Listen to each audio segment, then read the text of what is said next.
Hey, there's Wisconsin Wine Guy. I'm kind of hiding behind these bottles. Let's see if I can move that to the side a little bit. There I am. Hey, for those of you who are new, we are reviewing wines that you can find at your everyday liquor store, grocery store, and some wine shop shelves.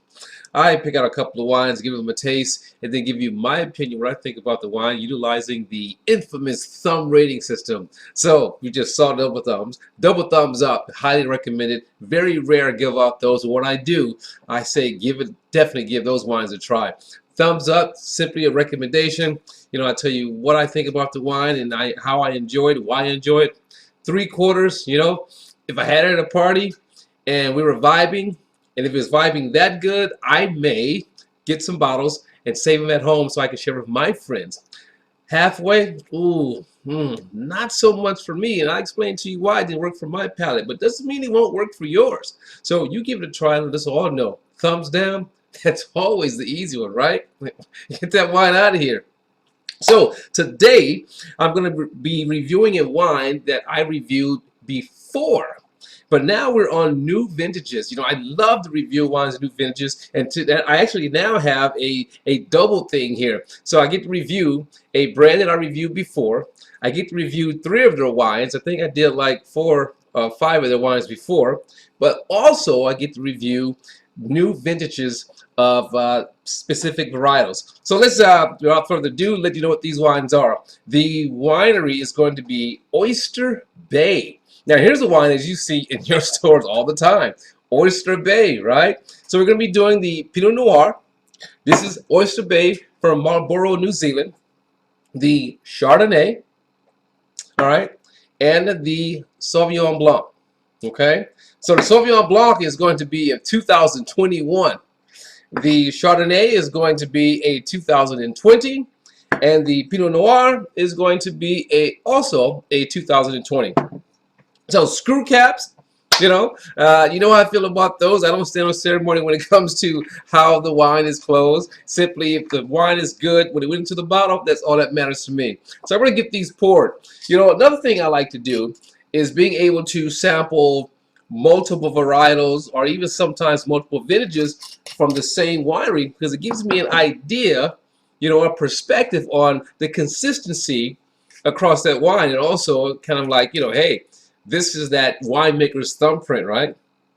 Now, for the Chardonnay and the Pinot Noir, both are partially aged in stainless steel. A portion is aged in stainless steel. The other portion is aged in French casks. All right? Both go through secondary fermentation, malo. The Chardonnay gets just a portion of it to go through secondary. Then they do a final blend, then bottle. There you go. I want to maintain some of the freshness, the fruitiness, the nice crisp acidity. So there you have it, both in French oak.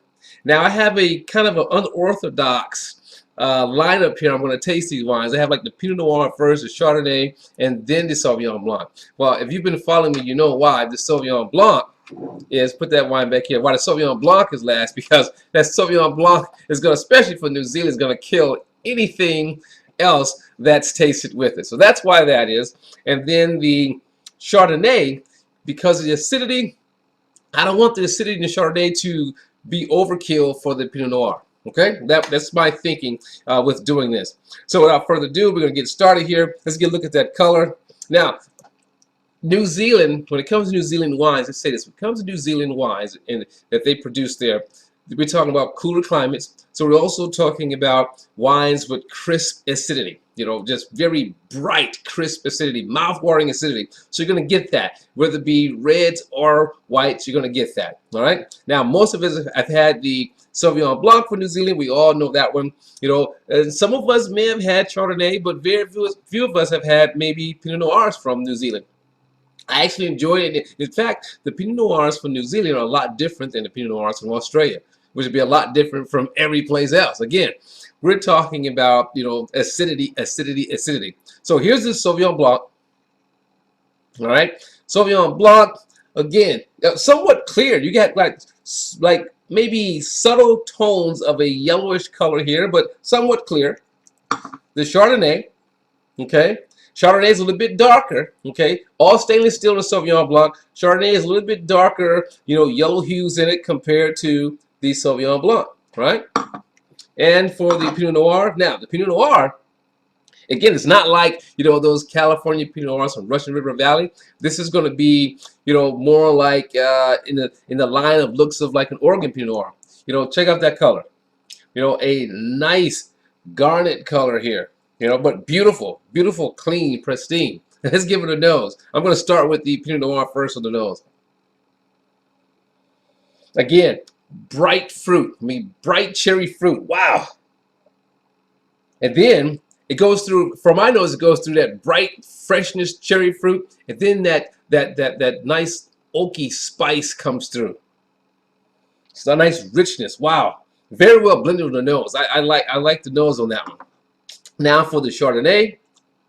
Again, I look for, when it comes to New Zealand wines, I look for that bright, fresh nose, fresh taste. Same here. Wow. So you get, again, a zesty nose, like a lemon zest here,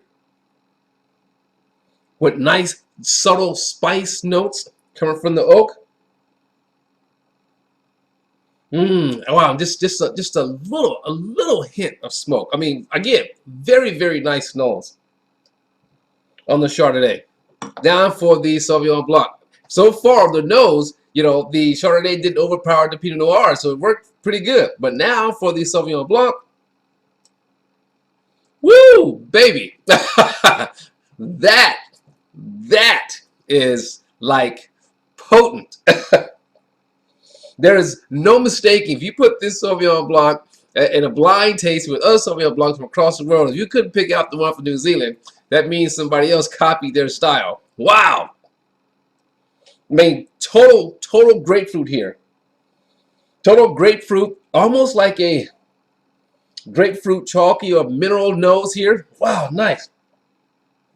Definitely can tell the coolness, the cool climate. Oh, wow. But then there's undertone of almost like a melon, but it's definitely straight up, you know, grapefruit. Kind of grassy, all right? So now let's go through a rinse. For me, I'm testing for acidity. Two-step here. First step is going to be the rinse. Let's get the acidity. Number one.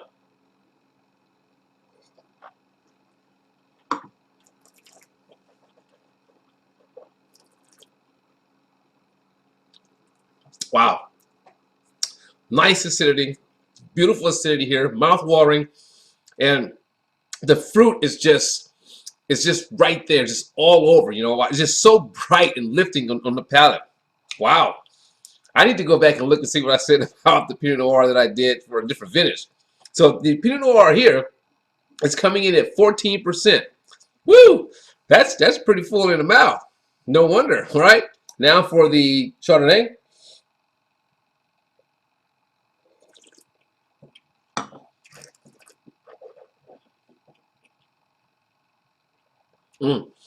I must say, that was the perfect order. I'm glad I did that, because you definitely get that lemon. I said lemon zest, that citrusy feel, taste on the finish. It's right there. But again, overall pleasant. We get the subtleness of the oak. Wow, very nice, very elegant tasting. Wow. Woo! Now for the Sauvignon Blanc. You know, I'm kind of afraid to do this Sauvignon Blanc right now because what it's going to do to the other wines, right? So I'm going to do this. I'm going to go through and taste these wines a second time first, so I can already formulate, you know, my opinion on how I'm going to vote. So again, the Pinot Noir comes in at 14% alcohol. Let's see if we can get that alcohol burn, or is it nice and very well blended with the wine.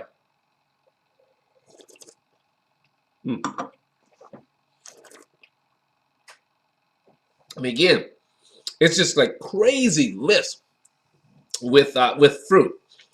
Definitely can tell, because of the fruitiness that's in this Chardonnay, how it plays with the Pinot Noir. When I did the Pinot Noir first, it was a lot more fruity, supple, but it made it just a subtle bit tart coming after that Chardonnay. Okay, so this almost has to stand alone, but it definitely is going to be a good food partner.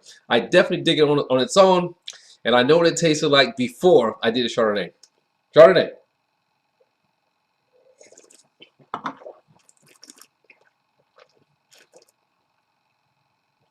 Wow. I mean, again, zesty.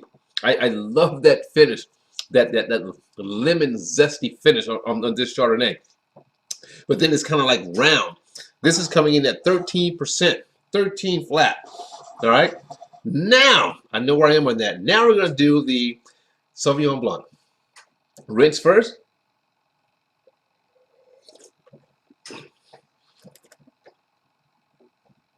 Wow, I want to rinse it again. I like the grapefruit taste. You know, I like that, nice melon note, like fruity qualities, that comes and brings all that together, tightens it up, makes it more supple. Mm. Then you get that subtle grassiness. I tell you, this is so potent. So potent. Finish strong, finish strong and just vibrant. Wow. As soon as you taste that, everything else is gone over here. So now out of curiosity, I want to know how these are going to stand up. All right, I already made my decision on what I'm going to grade them. But let's see how they stand up. Pinot Noir, nose is still there.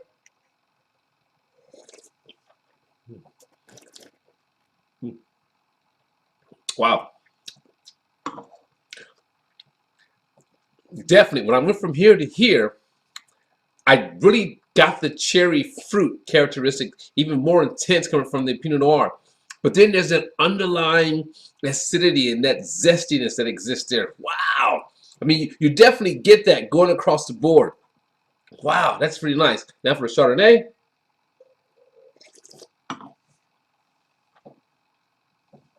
Wow, this is a completely different Chardonnay. It can almost even pass for a unoaked Chardonnay, but it's so subtle, but it's just very nice.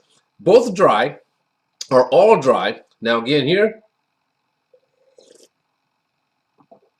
Wow, across the board, you definitely get a feel for what they were going through, what they were going for with these wines.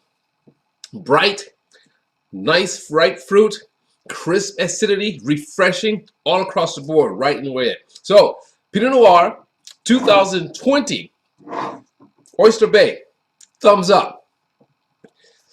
2020 Chardonnay, Oyster Bay, thumbs up. You know what? It's so unique, so different. You can't even put this in a category with other Chardonnays. I'm going to go double thumbs up on this Chardonnay here. I mean, it's so unique and so different, and just how it's put together for me. I mean, I'm digging this. I like tasting a Chardonnay that's different. So I'm going to go double thumbs up here. Oyster Bay, Sauvignon Blanc. Now, this Sauvignon Blanc may be pretty intense for some people, but it's true to form, coming from New Zealand. Those who want that, punch you in the face kind of New Zealand Sauvignon Blanc, you get that here, but it also has a nice elegance to it as well. So, the Oyster Bay Sauvignon Blanc, double thumbs up. Holds true to styles. Here we go again. It's Oyster Bay Sauvignon Blanc 2021, double thumbs up. What is it going to taste, later in a few years? I should get another bottle. Oyster Bay Chardonnay, double thumbs up. Pinot Noir, thumbs up. There you have it, Wisconsin Wine Guy. Love it, dig it. Check it out. Let me know what you think. And I'm going to leave you right here and tell you, as always, let your palate be the guide when selecting your next wine. And I'll see you next time. Ciao.